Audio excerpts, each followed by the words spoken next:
Hello friends, welcome back to my channel. तो आज से इस ड्रामा के एपिसोड इस चैनल पर आएंगे क्योंकि यूट्यूब ने मेरा चैनल बंद कर दिया है और मुझे नहीं पता ऐसा क्यों हुआ है। अप्लाई कर दिया है, अब देखिए कोई जवाब आएगा तब पता चलेगा। तो आज से हम लोग इस नए चैनल पर ही वीडियो अपलोड करेंगे और पहला एपिसोड डालकर मैं देख रही हूँ, अगर यहाँ पर कुछ भी गड़बड़ नहीं होती है तो पक्का हम इसी चैनल पर कंटिन्यू ज़रूर करेंगे। तो आप लोग सब्सक्राइब ज़रूर कर लेना। तो शुरू करते हैं। शीन पूछती है ये सब कैसे हो गया। चाबू बताता है जब वो पैसे लेकर आ रहा था तो कुछ लोगों ने उस पर हमला कर दिया, मगर उसने पैसे देने से इनकार कर दिया तो उन लोगों ने उसे बहुत मारा। काश उन्हें वो पैसे दे देता तो उसे चोट तो नहीं लगती। शिन देखती है कि शान को कितनी चोट लगी है और वो उसका हाथ पकड़ लेता है और उस पर पैसे रख देता है और बोलता है कि आज तुम्हारा बर्थडे है, मैं बस इतना ही तुम्हें दे सकता हूँ। शिन इस बात को सुनकर बहुत रोती है क्योंकि उसका भाई अभी भी उसी के बारे में सोच रहा होता है।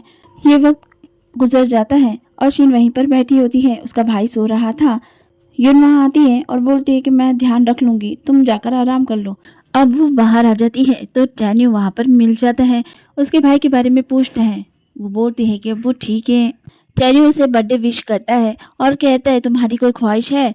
इस पर वो बताती है कि बचपन में मैं अपने भाई के साथ सितारे देखा करती थी। उस बात को याद करके वो थोड़ा मुस्कुराती है। ये देख टैन्यू को भी काफ़ी अच्छा लगता है।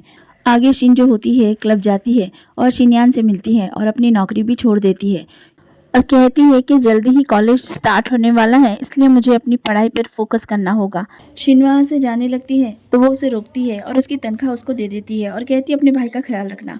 अब शिन जो होती है अपने भाई की चोट पर दवाई लगा रही होती है और ये लोग अपनी पुरानी बातों को याद करते हैं और हंस रहे होते हैं। यून वहाँ पर आती है और कहती है कि यहाँ हवा में क्यों बैठे हो, चलो साइड में, और बस उसे ही निहारे जा रही थी।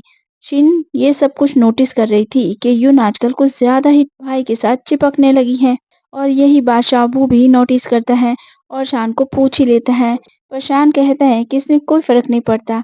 वैसे भी वो चाहता था कि शिन अपनी पढ़ाई पर ज़्यादा फोकस करे और आगे बढ़े ताकि दुनिया का सामना कर सके। अपने लिए भी वो यही सोच रहा होता है, लेकिन शाबू के मन में एक अलग ही ख्याल आया होता है, इसलिए वो उसे पूछ ही लेता है अगर तुम्हें कभी पता चले कि वो तुम्हारी सगी बहन नहीं है तो तुम क्या करोगे। शान कहता है इससे क्या फ़र्क पड़ेगा, मैं आज भी उसका बड़ा भाई हूँ और तब भी रहूँगा। पर शाबू का ख्याल अभी भी अलग ही होता है। आगे हम देखते हैं शीन जो है एक टोपी खरीद के लाती है और अपने भाई को देती है ताकि उसकी चोट छुप सके। टोपी बहुत ज़्यादा महंगी होती है। शाबू छेड़ते हुए बोलता है क्या तुमने इस टोपी को खरीदने के लिए अपनी एक किडनी बेच दी या दोनों ही बेच कर आई हो। शान कहता है मुझे इसकी ज़रूरत नहीं, हम इसे वापस कर देंगे, मगर शिन जिद करती है तो वो उसे रख लेता है। यून वहाँ पर आ जाती है और शान को वहाँ से ले जाती है। अब ये दोनों साथ में होते हैं तो शाबू शिन को बताता है कि उसका भाई गिफ्ट लाने की तैयारी में था, जो कि एक सेल फोन होता है। ये सुनते ही वो बहुत ज़्यादा खुश हो जाती है। आगे वो अपनी फ्रेंड के साथ होती है कि टैन्यू वहाँ पर आ जाता है और उसे अपने साथ चलने की जिद करता है और बहुत जल्दी में होता है। शिन पूछती है हम कहाँ जा रहे हैं। टैन्यू कहता है बाद में बताऊंगा, अभी तो बैठ जाओ। इसलिए शिन जाकर गाड़ी में बैठ जाती है। शिन कहती है बताओ अब हमें कहाँ जाना है। टैन्यू बोलता है मैं तो तुम्हें घुमाने लाया था और बहुत तेज गाड़ी चलाता है। शिन गाड़ी रोकने को बोल रही थी लेकिन वो मान नहीं रहा था और तेज चलाते जा रहा था। शिन उसका मोबाइल ले लेती है और कहती है कि इसे फेंक दूंगी अगर गाड़ी नहीं रोकी। इस पर बोलता है ठीक है, मैं 3 तक गिन लेता हूँ तो तुम मोबाइल फेंक देना। 1 2 3 बोलते ही तो वो मोबाइल फेंक देती है। टैन्यू कहता है क्या किया तुमने, मेरा मोबाइल फेंक दिया। शिन कहती है तुम्ही ने तो बोला था 3 बोलते ही फेंक देना, तो मैंने फेंक दिया। अब थोड़ी दूर जाने के बाद गाड़ी अचानक बंद पड़ जाती है। शिन बोलती है अब क्यों रुका। टैन्यू बोलता है खुद ही रुक गई है और वो चेक करता है लेकिन उसे कुछ समझ नहीं आ रहा होता है। शिन कहती है फ़ोन करो और मैकेनिक को बुलाओ। टैन्यू कहता है मैडम साहिबा ने अभी तो मेरा फ़ोन फेंक दिया था, कैसे फ़ोन करूँगा। शिन बोलती है ठीक है मैं तो जा रही हूँ, लेकिन आगे उसे कोई गाड़ी नहीं मिलती तो वह वापस आ जाती है। कौन सी जगह लेकर आए हो तुम, यहाँ तो एक भी गाड़ी नज़र नहीं आ रही और ना ही कोई इंसान नज़र आ रहा है। इसलिए वो बहुत ज़्यादा गुस्सा हो जाती है। शिन कहती है बेवकूफ़ कहीं के, तुम्हारी वजह से मैं घर नहीं जा सकती, और उसका गला पकड़कर हिला देती है। वो अपने आप को छुड़ाते हुए बोलता है मेरी क्या गलती है इसमें, मोबाइल तो तुमने फेंका था ना। अब दोनों लड़ झगड़ कर चुपचाप बैठ जाते हैं। उन्हें मालूम था कि अब वो कहीं नहीं जा सकते, रात गाड़ी में ही गुजारनी पड़ेगी। वहां दूसरी तरफ यून जो होती है शान से कहती है कि तुम्हारी बहन आजकल किसी के साथ घूम रही है, मगर शान उसकी बात पर यकीन नहीं करता और वहां से चला जाता है। इस बात से यून को बहुत ज़्यादा गुस्सा आ रहा होता है। वो मन में सोचती है कि सबूत तो मैं इसे दिखा कर रहूँगी। अब आधी रात हो गई थी। जो दोनों गाड़ी में होते हैं, शीन कहती है शहर में हमें ये सितारे नज़र नहीं आते, यहाँ कितने साफ नज़र आ रहे हैं, मैंने पहली बार यहाँ पर देखा है। अब उसे सर्दी लग रही थी। टैन्यू अपना जैकेट उसको दे देता है। अब वो सो जाती है। टैन्यू के कंधे पर ही सर रख लेती है। टैन्यू को भी सर्दी लग रही थी। वो जैकेट लेने की कोशिश कर रहा था पर वो उसे नहीं देती है और इसी तरह इनकी रात गुजरती है।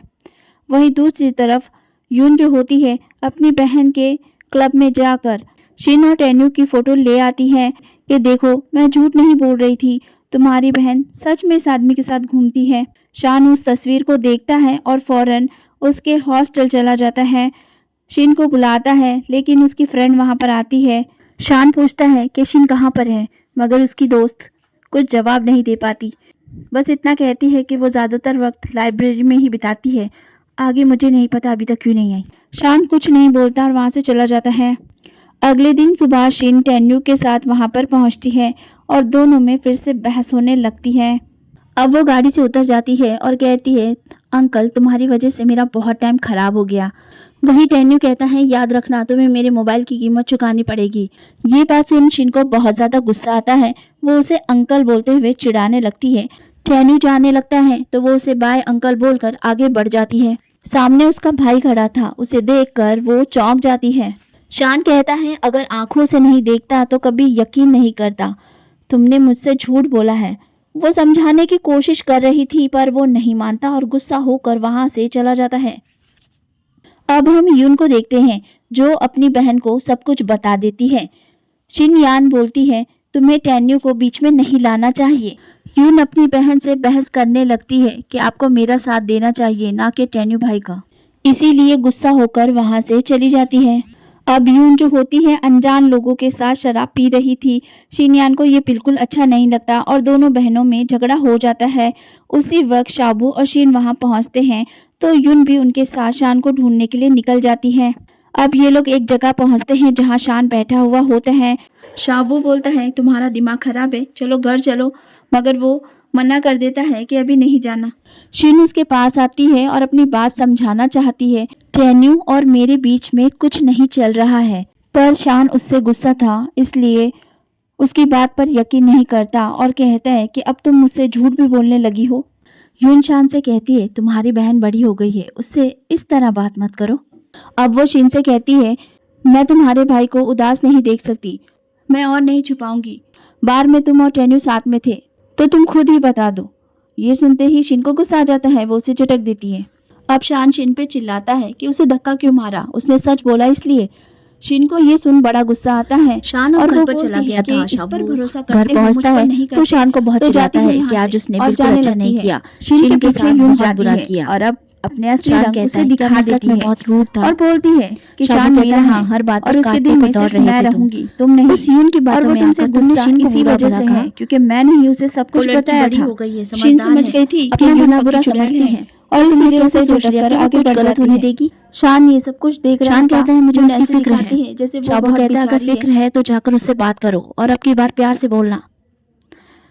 अब शान कुछ नहीं कहता है।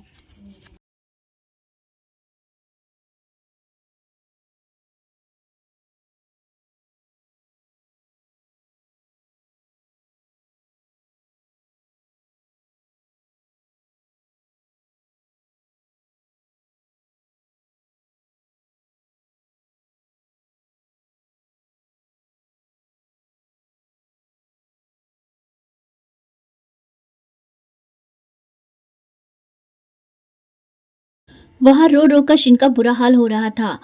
वो सोच रही जा रही थी कि भाई ने आखिर मुझे ऐसे क्यों बोल दिया, मेरी गलती क्या है इसमें। अगले दिन जब शान शीन को देखता है तो वो उदास नजर आ रही थी। वो उससे बात भी नहीं करती। वो खुद चलाकर उसे पूछता है कि वो ठीक है ना। वो हाँ में जवाब देकर अपनी सहेली का बहाना बनाकर वहां से चली जाती है। शान समझ गया था कि वो अभी भी नाराज है। वहीं दूसरी तरफ दादाजी ने टेन्यू को बुलाया होता है। वो प्रेसिडेंट सू के साथ गोल्फ खेलने के लिए बोलते हैं। टेन्यू कहता है, इस हफ्ते मैं बहुत ज़्यादा बिजी हूँ। दादाजी कहते हैं, सारी मीटिंग कैंसिल करवा दी है। बेचारे टेन्यू को उनकी बात माननी ही पड़ती है। अब टेन्यू कुछ नहीं बोल पाता है।